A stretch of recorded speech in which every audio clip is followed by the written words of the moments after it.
तो आज जो हमारा पहला टॉपिक रहेगा क्लास का वो रहेगा बेटा ट्रीटमेंट ऑफ परचेज्ड गुडविल, है ना। हमने टाइप्स ऑफ गुडविल करी थी। उन टाइप्स में हमने दो गुडविल डिस्कस करी थी। एक गुडविल को हम कहते थे इनहेरेंट गुडविल, नहीं, एक गुडविल थी आपकी इनहेरेंट गुडविल और दूसरी गुडविल कौन सी है आपकी परचेज्ड गुडविल। जब हम इनहेरेंट गुडविल की बात करते हैं तो इनहेरेंट गुडविल को कैलकुलेट करने के लिए हमारे पास बहुत से मेथड्स आए थे, जो कि तीन मेथड्स हमने डिस्कस किए थे। एक था एवरेज प्रॉफिट मेथड, एक था आपका सुपर प्रॉफिट मेथड,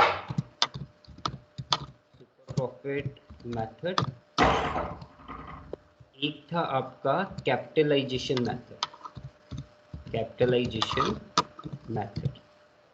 तो हमने इनहेरेंट गुडविल को कैलकुलेट करने के लिए तीन मेथड हमने अपनाए थे, एवरेज प्रॉफिट, सुपर प्रॉफिट और कैपिटलाइजेशन मेथड। ये समझ लीजिए इनहेरेंट गुडविल की ज़रूरत तभी पड़ती है जब फर्म में किसी तरीके का कोई रिकॉन्स्टिट्यूशन हो। रिकॉन्स्टिट्यूशन का मतलब होता है किसी तरीके का चेंज। जब पार्टनरशिप में किसी तरीके का चेंज हो, चेंज का मतलब है एडमिशन हो, चेंज का मतलब है रिटायरमेंट हो, क्लियर, चेंज का मतलब है डेथ हो, या फिर चेंज का मतलब होता है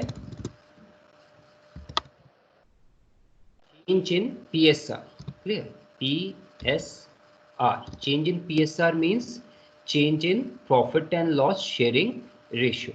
अगर इस तरीके का कोई भी रिकॉन्स्टिट्यूशन होता है, क्लियर, इस तरीके का कोई भी अगर चेंज होता है तो उस चेंज को हम कहते हैं रिकॉन्स्टिट्यूशन, क्लियर।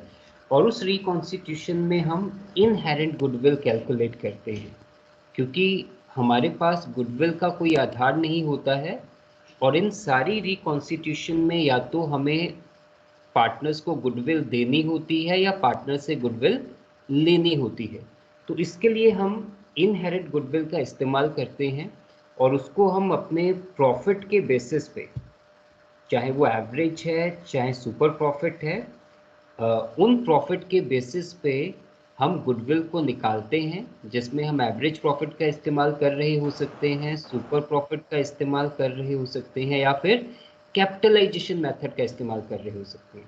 तो ये तो तब था जब हमारी फर्म में किसी तरीके का क्या हो, रिकॉन्स्टिट्यूशन हो। अब अगर मान लीजिए हमारी फर्म में किसी तरीके का रिकॉन्स्टिट्यूशन नहीं है, क्लियर, हमारी फर्म में किसी तरीके का रिकॉन्स्टिट्यूशन नहीं है, इसके अलावा एक सर्कमस्टांस बनता है जहां हमें गुडविल कैलकुलेट करनी पड़ती है।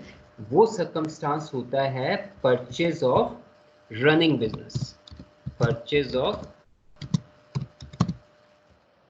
Running business, clear.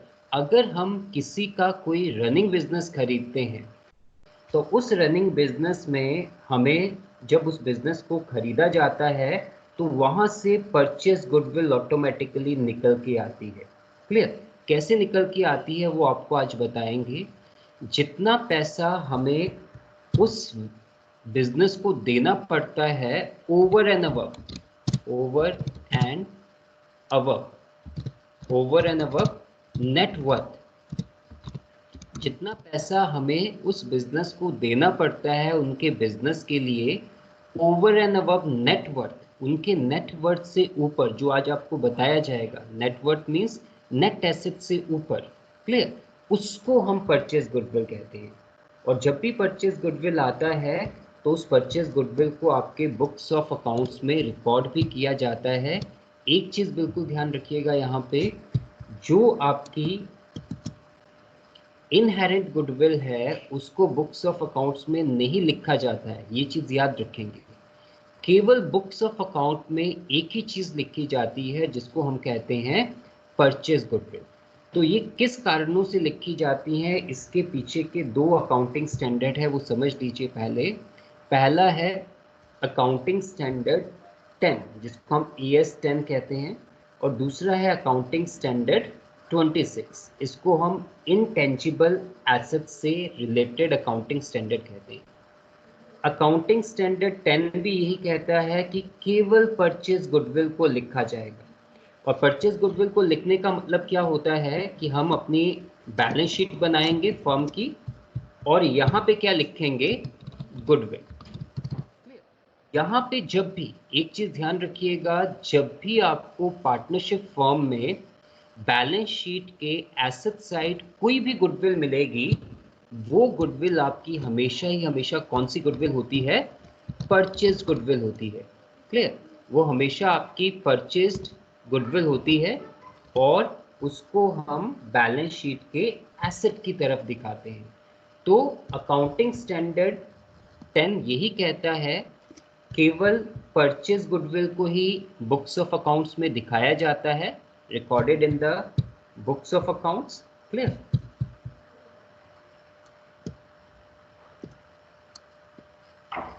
Only the purchase goodwill is recorded in the books of account. Accounting standard भी यही कहता है 26, which is dealing with intangible assets, कि परचेज गुडविल को ही लिखा जाता है। इस ES 26 को हम एक्सटेंशन ऑफ ES 10 भी कहते हैं। हम ये कहते हैं कि ES 26 ES 10 का एक्सटेंशन है। एक्सटेंशन का मतलब ये है कि इसमें भी पहली चीज क्या कही जाती है, only purchase goodwill is recorded in the books of account. अब ये परचेज गुडविल क्या होती है अभी हम एक क्वेश्चन के माध्यम से करेंगे, लेकिन इतना याद रखिए ES 10 और ES 26 दोनों ये कहता है कि केवल परचेज गुडविल को ही बुक्स ऑफ अकाउंट में लिखा जाता है। लेकिन ES 26 ES 10 का एक्सटेंशन है, इसमें दो बातें और ऐड कर दी जाती हैं। वो क्या कर दी जाती हैं कि परचेज गुडविल तो रिकॉर्ड किया जाएगा एक चीज, और दूसरी चीज क्या होगी कि अगर पार्टनरशिप में किसी तरीके का रिकॉन्स्टिट्यूशन होता है, मान लीजिए एडमिशन ऑफ पार्टनर हुई, और उस एडमिशन के समय अगर इनहेरेंट गुडविल के तहत कोई पार्टनर कुछ गुडविल के लिए लेके आता है, तो उस गुडविल को पुराने पार्टनर आपस में बांट लेते हैं इन देयर सैक्रिफाइसिंग रेशियो।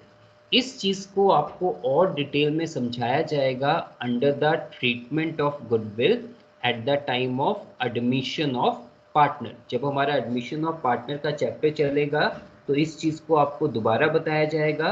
लेकिन ये दो चीजें अपने दिमाग में बिठा लीजिएगा, what does ES 10 state and what does ES 26 state. ES 10 state only purchase goodwill is recorded.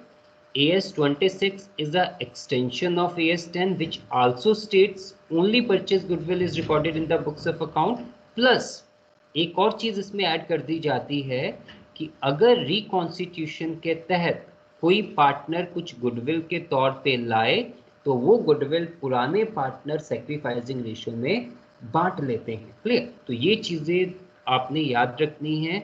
ES 10 ES 26 और रिकॉर्डिंग का क्या मतलब होता है, it is shown under the asset side of the balance sheet. इसलिए बैलेंस शीट की asset side में अगर पार्टनरशिप अकाउंट्स में कुछ भी गुडविल दिखती है, इसका मतलब वो परचेज गुडविल है, वो इनहेरेंट गुडविल नहीं है, क्योंकि इनहेरेंट गुडविल तो ऑब्जर्व हो जाती है, पुराने पार्टनर्स उसको आपस में बांट लेते हैं, वो उसके उनके कैपिटल का स्वरूप ले लेती है। क्लियर, तो इनहेरेंट गुडविल हमारे बुक्स ऑफ अकाउंट में रिफ्लेक्ट होती ही नहीं है गुडविल के नाम से, क्योंकि वो पार्टनर्स कैपिटल के नाम से कन्वर्ट हो जाती है। आज हम देखेंगे कि परचेज गुडविल कैसे आपके क्वेश्चन में आ सकती है।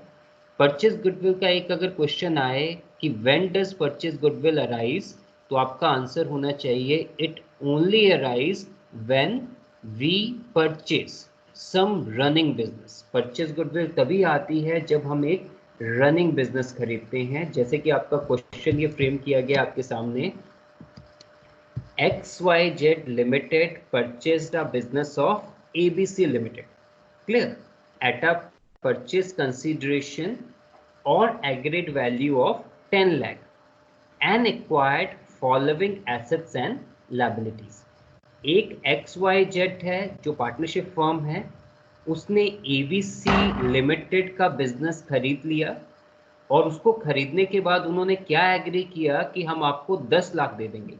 जितना वैल्यू खरीदने वाला एग्री करता है देने के लिए, उसको किसी क्वेश्चन में परचेज कंसिडरेशन कहा होगा या उसको कहा गया होगा एग्रीड वैल्यू। तो क्वेश्चन में दोनों में से किसी एक वर्ड का इस्तेमाल होगा। मैंने यहाँ दोनों वर्ड का इस्तेमाल किया है कि जो बिजनेस खरीदने वाला है वो कितने पैसे पे बिजनेस खरीद रहा है, उसको परचेस कंसिडरेशन कहते हैं या एग्रीड वैल्यू कहते हैं, जो कि यहाँ पे है 10 lakh.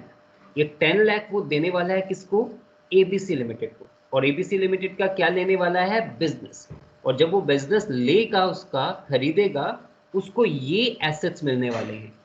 When he purchased the business of ABC Limited, तो ABC Limited के ये एसेट XYZ Limited को मिलेंगे, ये उनको लाइबिलिटीज भी मिलेंगी।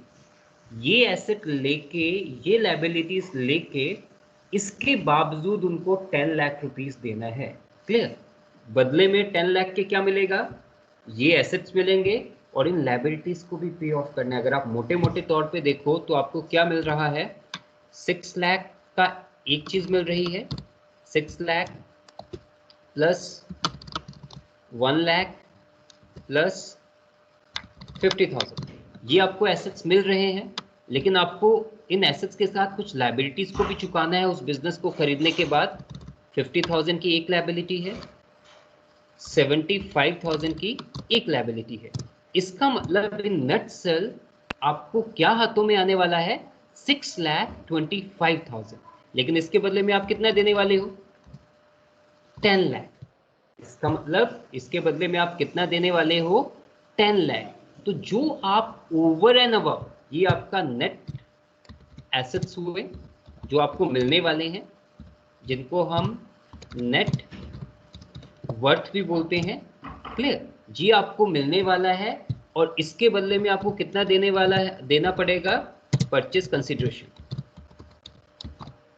परचेज कंसिडरेशन कितना देना पड़ेगा? या फिर एग्रीड वैल्यू, ये कितनी देनी पड़ेगी? 1 लाख। इसका मतलब जो आपको ओवर एंड अबव देना पड़ रहा है, that is 10 lakh minus 6,25,000, it will comes to 3,75,000. This is the amount of purchased goodwill. Purchase goodwill का अमाउंट है और यही परचेज गुडविल आपके कहां पे आएगी? क्लोजिंग बैलेंस शीट में 3,75,000। इसको आप बोलते हैं परचेज गुडविल। ये तो मैंने आपको कैलकुलेशन करके दिखाया, लेकिन आपके क्वेश्चन में कैलकुलेशन नहीं आएगी, आपको कहा जाएगा पास जर्नल एंट्री। आपको क्वेश्चन में 3 नंबर में ये जर्नल एंट्री पास करने को आएगी। तो आप जर्नल एंट्री कैसे पास करेंगे? परचेज गुडविल के कॉन्टेस्ट में हम कैसे जर्नल एंट्री पास करते हैं, ये चीज समझ लीजिए। जब भी आप कोई बिजनेस खरीदेंगे, आपको एसेट्स मिलेंगे। जितने भी एसेट्स मिलेंगे वो सारे के सारे एसेट्स को आप डेबिट करेंगे। तो पहले हम एसेट्स को डेबिट करते हैं। कौन सा पहला हमें एसेट मिल रहा है? बिल्डिंग। Building account debit. दूसरा एसेट कौन सा मिल रहा है? डेब्टर्स। Debtors account debit. तीसरा एसेट कौन सा मिल रहा है? फर्नीचर। Furniture account debit. जितने एसेट्स आपको मिलेंगे, एसेट्स विल बी डेबिटेड। जितनी आपको लायबिलिटीज मिलेंगी, 2, कौन सी लायबिलिटीज मिल रही है? क्रेडिटर्स। आपको ये लायबिलिटीज मिल रही हैं, ये आपको एसेट्स मिल रहे हैं, बिल्डिंग, डेटर्स, फर्नीचर। इन सबको आप डेबिट कर लेंगे। क्लियर? इन सबको आप डेबिट कर लेंगे और जितनी आपको लायबिलिटीज मिलेंगी, क्रेडिटर्स, बिल्स पेबल, इनको आप क्रेडिट कर देंगे to bills payable. Bills payable. Assets will be debited and liabilities will be credited. यहाँ पे आप अमाउंट लिख लेंगे। बिल्डिंग का 6 लाख है, डेटर्स का 1 लाख है, फर्नीचर का 50,000 है। वैसे ही क्रेडिटर्स का 50,000 है, 75,000 बिल पेबल का है। एक चीज और है यहाँ पे, एक चीज और है, वो क्या है? Purchase consideration. हमने क्या बोला है? हम 10 लाख रुपया एबीसी लिमिटेड को देंगे, तो यहाँ पे हमारी एक और लायबिलिटी आएगी जिसको हम कहेंगे टू एबीसी लिमिटेड। क्लियर? हमने एबीसी लिमिटेड को कितना पैसा देने को कहा है? 10 लाख, तो ये भी हमारी लायबिलिटी हो जाएगी 10 lakh. So 3 items will come on the credit side, all the liabilities and the amount payable to the other business whose business is purchase. यहाँ पे आप परचेस कंसिडरेशन दिखाया करेंगे क्योंकि ये भी आपकी लायबिलिटी है। अगर आप इन तीनों का टोटल करें तो you will find it will come 50,000 plus 75,000 plus 10 lakh. It will comes to 11,25,000. अगर हम डेबिट साइड का टोटल करें तो it will comes to 6 lakh plus 1 lakh plus 50,000. It will comes to 7,50,000. अब इन दोनों का आप डिफरेंस ले लें, that difference will be shown on the debit side in the name of goodwill. ये आपकी गुडविल के नाम से दिखाई जाएगी, इसी को आप परचेज गुडविल कहेंगे। This will be a balancing figure, ये आपका बैलेंसिंग फिगर होगा। क्लियर? को आप किस नाम से दिखाएंगे? गुडविल के नाम से। क्लियर? कितना आ जाएगा? The difference of debit and credit side, it is 11,25,000 minus 7,50,000. Okay, it's not coming. That is 11,25,000 minus 7,50,000. It will equal to 3,75,000, and this 3,75,000 will be your purchase goodwill and it will be shown on your asset side of your balance sheet. Clear? ठीक है? So this is how you will calculate the purchase goodwill. इस question में इस तरीके से क्या आ जाएगा आपका purchase goodwill, which is 3,75,000. So this is and for the today's class, that is calculation of purchased goodwill. Thank you very much.